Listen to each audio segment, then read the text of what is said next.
এবং রাষ্ট্রের জায়গা থেকে রাষ্ট্র প্রত্যেক নাগরিককেই নিরাপত্তা দিতে বাধ্য এবং সেটা আমরা তো অবশ্যই করব।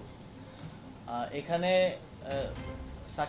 সাকিব আল হাসানের পরিচয় দুইটা, এটা আমাদের মনে রাখতে হবে। খেলোয়াড় হিসেবে একটা পরিচয়, আরেকটা হচ্ছে ওনার রাজনৈতিক পরিচয়।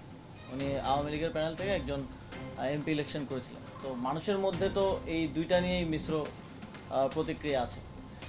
এখন খেলোয়াড় হিসেবে আমাদের একজন খেলোয়াড়কে যতটুকু নিরাপত্তা আমাদের দেওয়ার দায়িত্ব সেটা অবশ্যই আমরা দিব। তিনি দেশে আসলে আমরা সেটা দিব এবং তার নামে যে মামলাটা হয়েছে, হত্যা মামলা, সেটার বিষয়ে আমরা ইতিমধ্যেই বলেছি, ইতিমধ্যেই আইন মন্ত্রণালয় বলেছে যে সংশ্লিষ্টতা না থাকলে প্রাথমিকভাবেই নামটা বাদ দেওয়া হবে। কিন্তু ওনার রাজনৈতিক পরিচয়ের কারণে জনগণের মধ্যে যদি ক্ষোভ থাকে, তাহলে মনে করেন আমার নিরাপত্তার জন্য প্রয়োজন 5 জন পুলিশ কনস্টেবল থাকে আর একজন গানম্যান থাকে।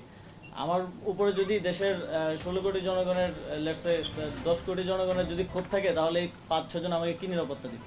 আমারও তো সেক্ষেত্রে নিরাপত্তার সুযোগ নেই। তো সেক্ষেত্রে জনগণের যদি কোথাও ক্ষোভ থাকে, সেটাকে তো আমাকেই রিডিউস করতে হবে আমার কথা দিয়ে। আমার মনে হয় যে ওনাকে ওনার জায়গাটা পরিষ্কার করা প্রয়োজন রাজনৈতিক জায়গা থেকে। ওনার যে রাজনৈতিক অবস্থান সেটা নিয়েও কথা বলা প্রয়োজন। অলরেডি মাশরাফি বিন মুর্তজা বোধহয় কথা বলেছেন সে বিষয়টি নিয়ে। তো জনগণের পক্ষ থেকে যদি নিরাপত্তা ঝুঁকি থাকে, সেটা কেউই কাউকে আসলে দিতে পারবে না। শেখ হাসিনাকেও তো নিরাপত্তা দেওয়া যায়নি, তাকে দেশ ছেড়ে পালাতে হয়েছে। তো সেই জায়গাটা রাজনৈতিক বিষয়টা পরিষ্কার করা প্রয়োজন বলে আমি মনে করি। কিন্তু একজন খেলোয়াড় হিসেবে আমাদের প্রত্যেক খেলোয়াড়কে নিরাপত্তা দেওয়াই আমাদের দায়িত্ব।